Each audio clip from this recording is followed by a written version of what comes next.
Okay, now we're here with Mr. Dave Kerr. David Kerr is a familiar individual to individuals who have had situations in their lifestyles where they had to, I would say, reestablish their roles in life, especially from doing things that most individuals don't even have the compassion to see through the temptation of hardship. And what really causes a number of individuals to get into circumstances that might be risky in their lifestyles. And in most instances, they find that they have to really remedy the situation through legal means. Mr. Kerr has been actively involved in our community for a number of years. We're very happy to have an opportunity to sit down face to face with you. Thank you very much for being here. Thank you for inviting me. Most of the time I've had an opportunity to speak with people, I've been able to touch base with their lifestyles and who they are and where they come from. Why don't you give us a bit of an image profile? Well, I mean, I have been working for 45 years in the city of Newark. Started in 1965 and just kind of semi-retired about a year ago. Married Linda in 1970, and we moved to Glen Ridge, raised 3 children. Now we have 8 grandchildren, Oh, 3 different states. Yeah.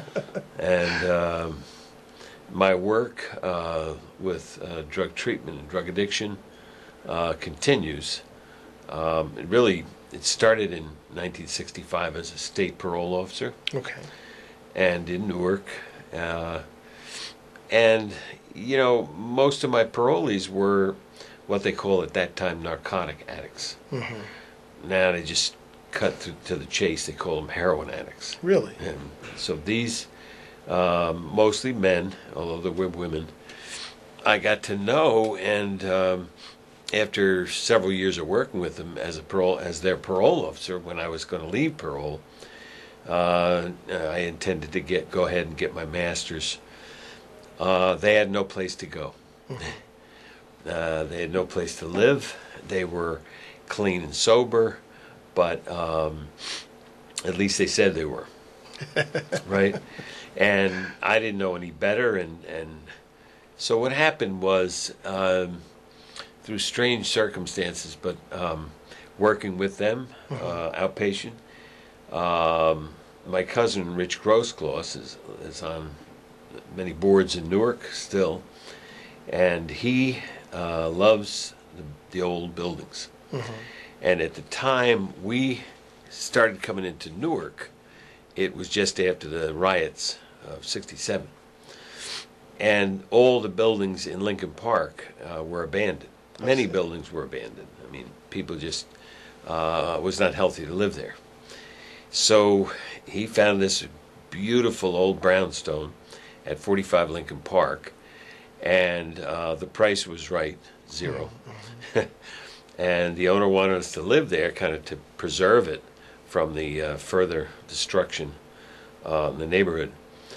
So we moved in with 8 parolee drug addicts. Really? Or former parolees, and they were my friends at that point. So it was me and my cousin Rich and 8 who I thought was recovering, but it turns out that most of them were still using. Wow. So in the facility? Yeah. They were smoggling things? They brought stuff in. They had I mean, it was a situation where I thought, maybe I could help them stay clean and sober, but then I found out little by little, because I asked them, I said, look, if you're going to stay here, we got to have an understanding. You got to guys be clean and sober, no drugs. And I said, oh, okay. They said, no problem. I said, to prove that you are clean and sober, I'm going to give you a urine test. That's where they started to have a problem. I see. So as soon as we started giving them urine tests, we found out that they needed a whole lot more help than, someplace to live. Yeah, someplace to live. You really had to create a program out of it. Yeah, well, yeah, and so kind of by default, there was just very little around. I mean, Mount Carmel Guild was there, and I would send them to Mount Carmel Guild. but there was nothing else. And the state had a program way down in the Princeton area, but they couldn't get there. So by necessity, I tried to help them. Mm-hmm. And I was trying to go for my master's while I'm trying to help them. And I just got sucked in because of their needs. Wow. And they had so many problems, and pretty soon I'm talking to their wives and their family, their kids. Becoming a counselor and I'm directly. Trying to help them counsel. Mm-hmm. I'm telling them I don't know what I'm doing. I was a parole officer. I supervised people. Right. But not necessarily get into the counseling. So how did it fast forward into what it is today? So what happened is they, required pretty tough supervision. So I worked with their probation and parole officers, and since I knew that side of the field, and we made them toe the line. Mm-hmm. But in the meantime, I'm working to learn how to help people. I see. So you did some training. So that I got into, went to some training, and I read on it. There wasn't much around to look at. But at that time, actually, it's the funny thing is that while I'm trying to help them, they're actually helping me understand what they need. Okay. And one of the things that clear from the beginning, they did not need a whole bunch of sympathy, and they needed hard supervision. Okay. And they needed concern, someone they could trust, And so we got into that mode. I really felt for them to try to help them, but I could never trust them. I see. And they took money and stuff like that. I mean, pretty soon we had nothing. They took everything. Wow. Typewriter, tape recorder. I'm trying to tape, and learn. And then they took that and everything I owned, and Richard. They took everything. Wow. So all we had was them, and then their problems. Okay. And a house that was slowly disappearing. Richard had an interest in the furniture, and it was all that. And what they would do is when they get high, they would nod out, and everyone's smoking, so they fall over on the table and burn a hole, and that really set him out because these are all beautiful tables that he got donated, and then they got holes, little burn marks from the cigarettes. That was that kind of thing, and but still the sincerity of their plea was there for me. It just galvanized me into really trying. I said, there must be a way to help these people. They want it. Even though they want it on one hand, next thing they know, they're shooting dope and stealing. So it was a kind of a challenge for me. So eventually what happened, to go through to the end here, they really kind of forced me into working with them more seriously. And so one of the things I had to do is incorporate, because otherwise all my assets, which I didn't have much, my parents and so on, could go if there was an issue. So I had to incorporate a not-for-profit. Okay. So I worked with people in the city. A fellow that I got to know from Prudential, Joe Seltzer, helped incorporate, blew up the papers. Jack Dennis, former assemblyman in the state, was first on the board, and there was Mike Vesta, health officer. He's still on our board. So there were several people from Verona, where I lived, that served on our board in Newark. And from 8, then it went to 15, 20, and pretty soon there were 60, 70 people. And as more people came in, then Richard found more houses. Really? that just were kept being, expanding. Well, yeah, these houses were abandoned anyway. But how did you control the attitude, the lack of respect for what it is you were doing? Yeah, well, because they really loved us. They really loved us for what we were trying to do. Okay. We were so stupid and naive that they felt sorry for us and began to listen to it. Wow. Just out of, circumstances. Yeah, because they realized these guys don't know anything. Right. We could do anything, get over on them, and we have. And they're just sitting ducks for us. Wow. Meanwhile, Richard was feeding them, Right, trying to get yeah. the food ready for Humanitarian them, aspects, and the we're trying to goodwill. help. Yeah. Meanwhile, while we're eating, there's a sewage pipe leaking, and no one could go to the bathroom Oh, while we're really? eating, because if they flushed, then everything Wow. kind of comes out. So Yeah. it was one of those, strange beginnings. Wow. You think, well, who's qualified? You're going to help people.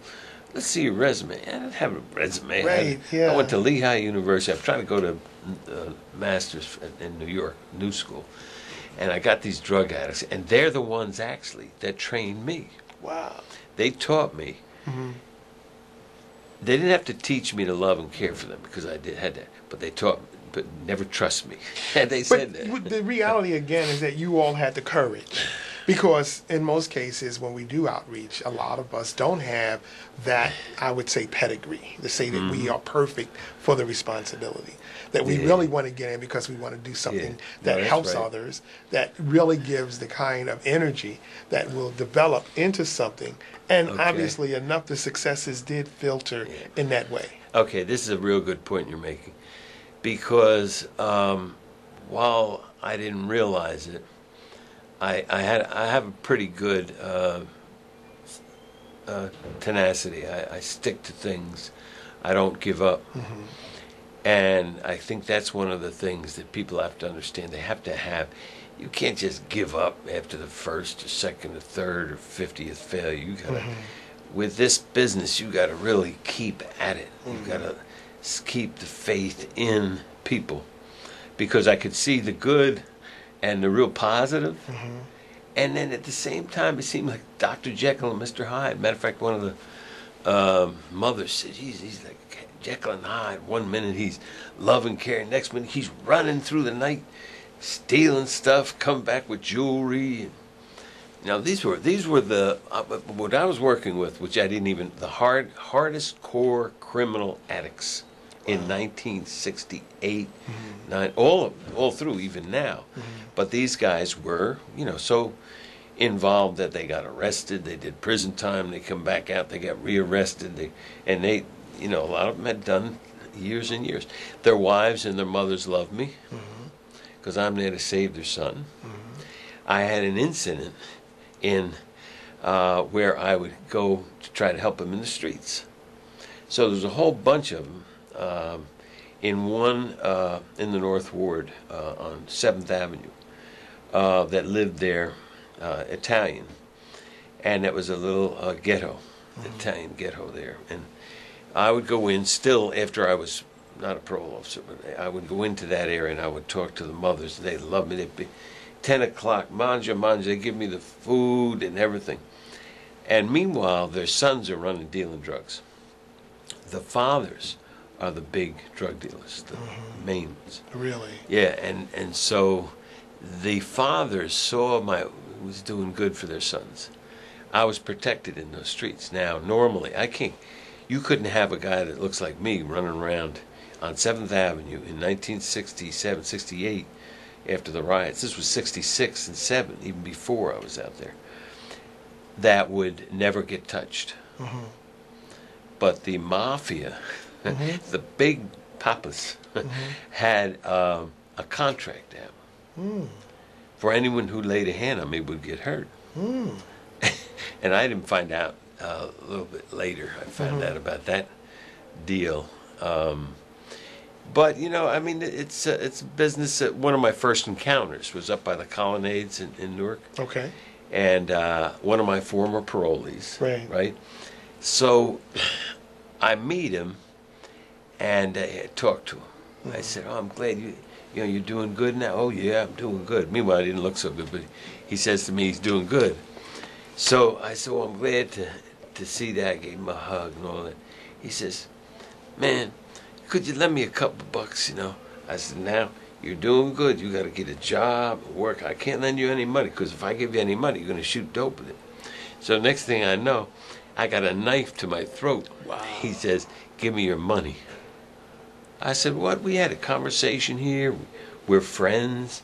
I'm trying to help you." And next thing, "You got a knife on my throat?" He says, "Give me your money, or you're a dead man." Man. So I took my wallet out. I had $34 in it. Mm-hmm. He took the money. He puts the knife away. He walks quickly away. He turns around and says, "Thanks." And all of that has now brought you to the point where the Integrity House itself has gotten a really good reputation as a transitional house, especially for individuals who have had some risky times in their lifestyles and now are trying to recover. Integrity House within itself, you are, as the founder and executive director, built it into the great institution in the sense of it for what it exists for now. The relationship of it as it has evolved really helped you build a lot of opportunities in terms of legislation, and you advocate in many aspects through writing about issues and conditions of individuals that have gone through the program.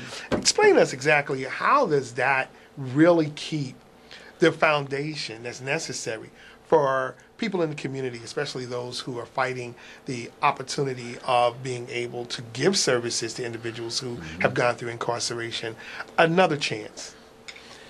Well, what I'm trying to do is, and what I've been trying to do, and in addition to helping, but is to explain the problem to the public as best I could. Eventually we have a whole division now of addiction and mental health. But I mean, the issue of drug addiction that the public doesn't understand is, what they understand is that an addict is a danger because he'll do burglaries, maybe even robberies, and he's a dangerous person because he needs his fix. And that's what you see on TV and all that kind of thing. And it can get to that, because if an addict needs money, his suffering's starting to go down. There's a real issue. Now, the social problem of addiction has continued, because you were kind of getting at that area with the problem of people wanting to get high, basically. So, to bring it up to now, there's a huge epidemic of heroin addiction. Right now? Right now. In 2013? In the white suburbs. Really? With, of all things, white women. Really? So how this happened is, several years ago, the painkiller drugs came out, maybe 5 years ago. Women and men, but particularly women, have been dealing with and suffering from pain, back pain, different pains, and it's debilitating in some cases. And so the doctors have always been looking at something that they could give short of morphine or something really heavy, that would put them on their back. And so there was a series of drugs that were created called the painkillers. Okay. And one of the leading was OxyContin, oxycodone, hydrocodone, the Percocet, Valium. Well, Valium was around since the 50s. But these drugs got out by prescription. Right. And by word of mouth. One's telling the other, and pretty soon a lot of people now in the country, millions, are on these painkillers. Well, now the doctors who are prescribing and the pharmacies who are giving the painkiller medication are under scrutiny. I mean, just generally, not because they did anything wrong. It's just like, what's going on here? These people are going on and on. They fill one script, and then, hey, I need more. Well, why do you need more? Because my pain's still there. Right. So they give another script. Now the doc says, I can't give you any more scripts because I'm going to get in trouble. You have to just get off of this, because now they are addicted to the painkillers. So what's been happening is that these the people who are addicted eventually go on heroin. Really? So there's a national epidemic now, and in New Jersey is probably one of the lead states, of heroin addiction by people who needed painkillers to reduce their pain and can't get them anymore because doctors won't allow it. So now they're on heroin. Now, the heroin's not something you go to the pharmacy. Right. See, So now I got to figure out where I'm going to get my heroin because it's illegal. Right. So now there are people coming into Newark, cities like Newark, cities like Irvington, Trenton, Camden, Patterson, Elizabeth, and they're copying, procuring their illegal heroin from a dealer that's starting to make a whole lot of money because now he knows he's got to be the translator between these white suburban ladies, maybe, and the streets. And they don't want to go hustling drugs on Market Street in Newark or whatever. So now there's a whole business of heroin distribution to the suburbs. Really? Yeah, and it's so I don't. We're right in the middle of it. Okay. I don't know where it's going to go. It's been all over the news. We've had issue at Integrity. We've had people. I just was down there a couple days ago. They have several people come right in from the prescription drug to heroin type of route. Right. And I want to tell you, it's a problem. It's an issue. Looking at that issue in regard to a nuance now of an epidemic that is going to have some attention to it, you have been still instrumental in giving the type of treatment that individuals have been able to use and be successful after they leave your program. One of those accomplishments was to incorporate the Integrity Choir. Right. We talked about how the activities within Integrity itself has been useful for individuals to find a way for and to get out. Tell us exactly how those kinds of opportunities are helpful. Okay. So you said it well. In other words, what we do at Integrity is create opportunities, lifestyle, drug-free, with different opportunities that they never had. Now, for example, you mentioned the choir. We have a lot of artistic people who have natural gifts. Song, singing is one of them. So it was natural, years back, decades back, for us to give them an outlet and let them sing in the program. And so the choir kind of developed as a response to their talent and needing positive, constructive activities. What we basically do in Integrity Therapeutic Community, and there are many of them all over the country and the world, therapeutic communities. A therapeutic community is a community of people that's positive, that therapeutic, that has structure, and that can lead to a different lifestyle. Now, with drug addiction, since it's a lifestyle, that means every move you make is kind of focused on the goal, which is to get the drugs. And what we try to teach is a different lifestyle. We translate that into a positive lifestyle, we call it. In what way do you do that? Well, for example, the choir is now something they can do. They go to their church or their mosque, and they can participate and be part of that choir. So now with the choir, they learn friendship, and they get integrated into different community aspects, and people love them because they're talented or this or that. So we try to actually teach growing up on the fast lane because they didn't grow up well, and they went in a different direction for whatever reason. Not that they're worse or bad people. And the problem with addiction, it's a gene issue. Really, addiction is not something that anyone goes and gets addicted. Right. But a lot of kids do drugs in their high school, or whatever. But the ones I could tell you immediately, if I'm looking at 700 kids in an auditorium, I can immediately get their attention. I'll say, now I know a few of you kids probably doing some pot, maybe some other drugs, and they'll all laugh. Right? I said, but it's a little funny now, you're laughing. But if you have someone in your family who's an alcoholic, addict, could be an uncle or mother or grandmother or whatever, and you're using drugs or alcohol during high school, okay, 9 of your friends will not go on, but you will. So when you get out of high school, you'll find yourself wanting the drugs or the alcohol, while your friend lost interest to the extent you have interest.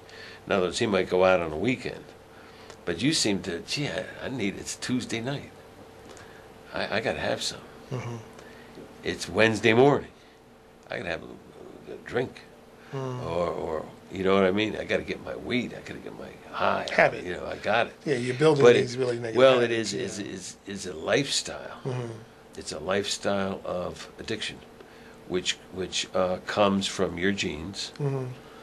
And this was just established by the National Institute on Drug Abuse. Is that right? Yeah, several years ago, that drug addiction, alcoholism, is a genetic inherited disease. And that doesn't mean that if you have some... Right, but how is it recommended in relationship to breaking that cycle then?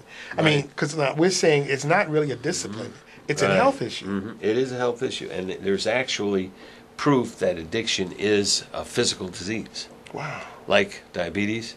Wow. Now, diabetes you treat, say, with insulin for the rest of your life, although I understand there's now a new way that they might do without the insulin. But you need treatment for the rest of your life. Hypertension, you need treatment.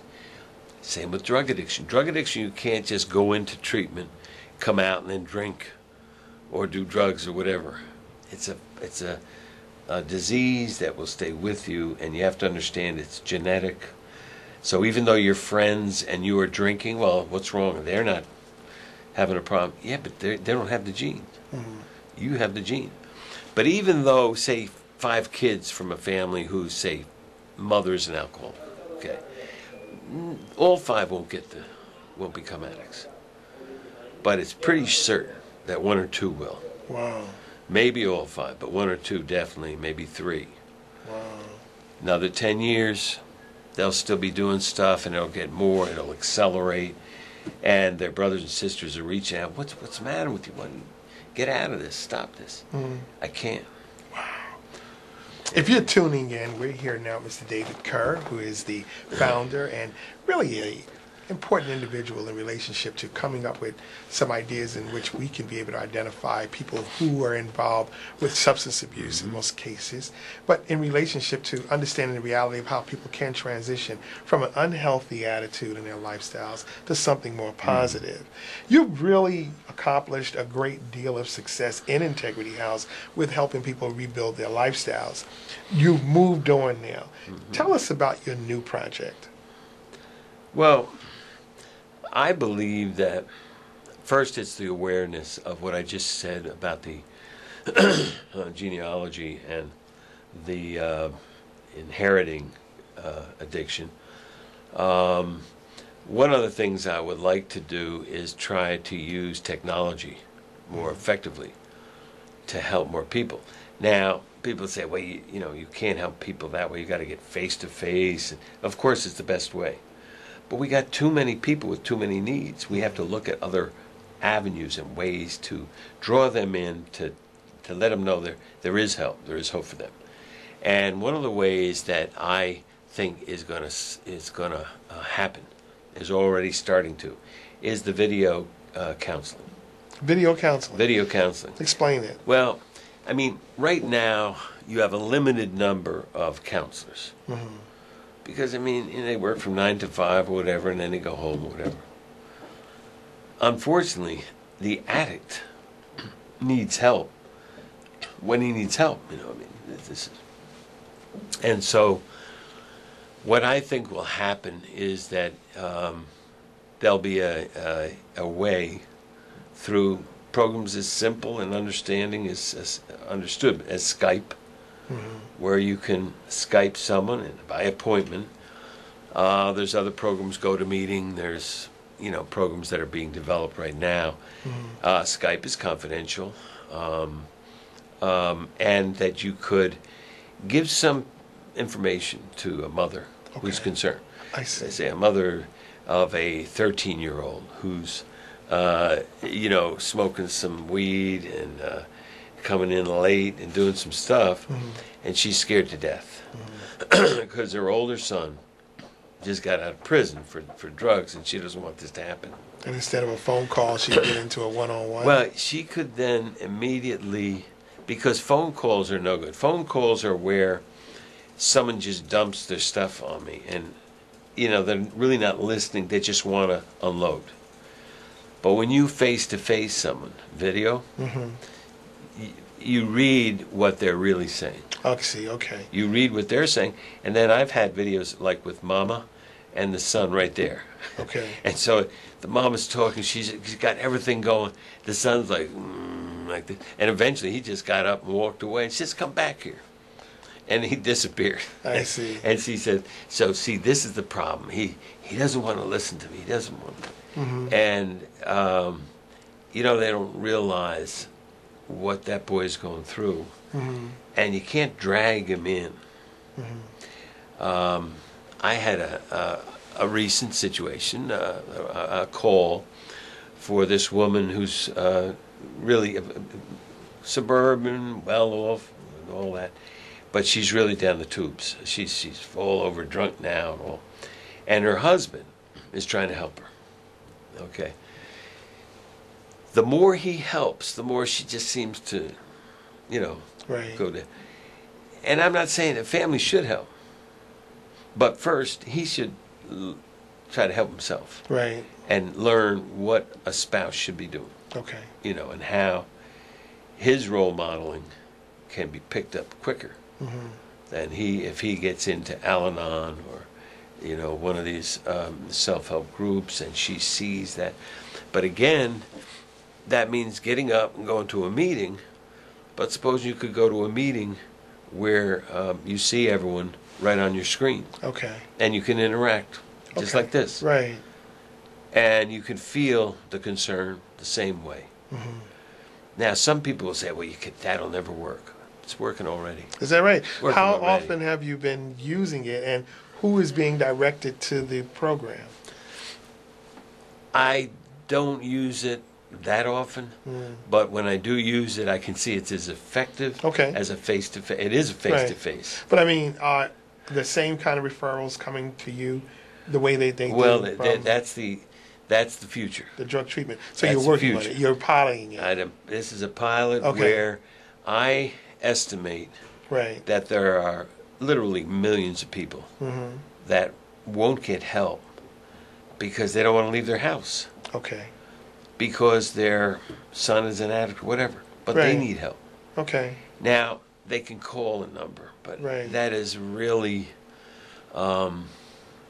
it's good, but it's not. The next step would be to really face-to-face Right. and talk about it, and let's see. Because most people, when you hear what they say on the phone, it's a broken record. Okay. You've got to see with your own eyes what they feel Right. face-to-face. Wow. And then you can say. Now, I had the mother come in with her child. This is a repeat performance and so on. And they make the case for their child. And the child could be so bored, the look on, And so the first thing I have to do is ask the mother to, if she don't mind, if we be face-to-face with the child. And then he opens up. Wow. Or she opens up. Yeah. So, Yeah. there's benefits to meet with mother and child, but sometimes it's good, sometimes it's bad. Or husband and wife. Right. There are some things also that, as we are in our relationships of helping others, we get so bogged down that we need some kind of release on our own. You have actively gotten involved with writing because you were singing. Yes. In many instances, you have found that to be a relief. Yes. Share with us exactly how you're now putting a lot of effort into that particular interest as well. Well, there's the other thing is I do meditation, transcendental meditation, twice a day. I advocate that. I was all into that. Everyone should meditate. And of course, go ahead. But, go in, do 20 minutes in the morning, 20 minutes at night. Really kind of get your level back, to what, Right. But as you say as well, I write music. I wrote, for better for worse, a 12-minute symphony. Okay. I write pieces maybe between 3 or 4 and 10, 12, whatever. And I write, different kinds of music, different styles. All right. I'm hoping that one of my pieces may be played by a symphony orchestra. Really? Maybe right here in New Jersey. That'd be interesting. At some point. And that's an interest that kind of keeps me. And the other thing, I wrote a book. Well, the book I wrote is called The Voices of Integrity. Okay. And my challenge was, how can I really give the heart and the soul of what this is about through a book? Okay. And the way that I came about doing it, after I spoke to many people, is the interview. Not writing, you do this, Integrity in 1972 did that. That's another book. That's good. Mm-hmm. 76 we did that. Then we expanded. Then we went to Secaucus. And then we went to Berkeley. What I'm looking at is more of the issue of addiction and the people who are addicted. Okay. So my book, The Voices, tell it from their own perspective. What did they go through? Mm-hmm. Now there's one individual, his name is Dennis. He came in, he went to the war, went to Vietnam, and it was an aggressive fighter. Mm-hmm. Too aggressive. He ran at a Kong, right across a booby trap. Wow. Got blown in the air, and when he came down, his arm was scarred for life, his body was scarred, and he lost both eyes. Okay. Blown out. So he comes back, and he became addicted because they had him on a painkiller. Right. Same thing. He did the same thing. This is in 1967, 68. He became addicted to the medication and wind up on heroin because they wouldn't continue. Comes back from Vietnam, a heroin addict. Mm-hmm. And I'm sure this is happening in Afghanistan too. And so. But he came into my office with his girlfriend then, Peggy. He asked for help. He said, I can't stop this. I got to get help. So he came in our program. He stayed for 8 months. And then after the 8 months, we had a personal relationship for years and years after that. 35 years. In that time, he not only cleaned up, he's sightless. He got his glass eyes. Mm-hmm. He went ahead to Penn State, got his PhD in clinical psychology. He is now a practicing clinical psychologist and doing very well. He's got 2 beautiful daughters. That's wonderful. And they are having family. So here's a situation where a lot of people think addicts are dumb. Right. Or losers. Yeah. I mean, or have no opportunity to change their lives. Or losers, right? Right. And it's kind of true that sometimes they don't have opportunity or they don't take advantage of it. Whatever it is, they become losers. And that's what happened to Dennis. But he has this kind of Marine style fortitude that he's not afraid of anything and he's not going to let anything get him down. So he fought his way through treatment, and it was rough for him because he's blind, and and then he comes and visits me. I remember when he used to visit me in the office. So I have a little hallway goes to my office, and he's got to get through the hallway, and he has his cane. He's banging around in there, and usually stuff falling off and crashing down. So I knew who was coming. So I yell at him, "Could you go easy?" And we just paid for that dictating machine.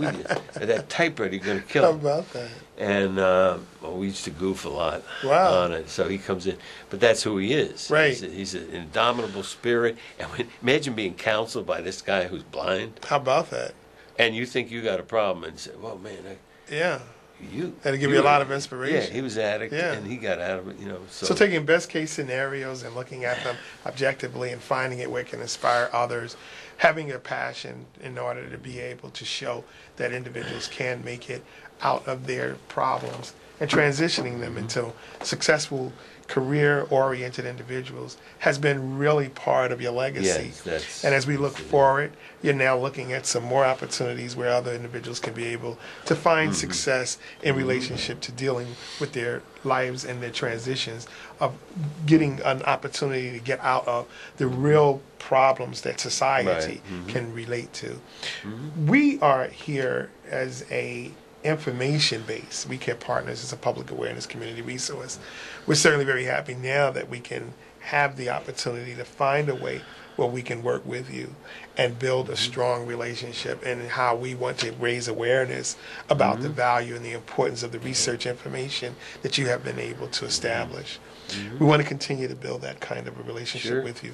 We thank you very much for coming by and sharing with us. And we're going to be looking forward to doing some more work, especially with the other individuals who have been part of the Integrity House family, and individuals who are doing things that will help rebuild our village. I'd like to thank you very much, Dave, for coming by. Thank you very much. Thank you so much. Appreciate it. I really appreciate it. Yeah.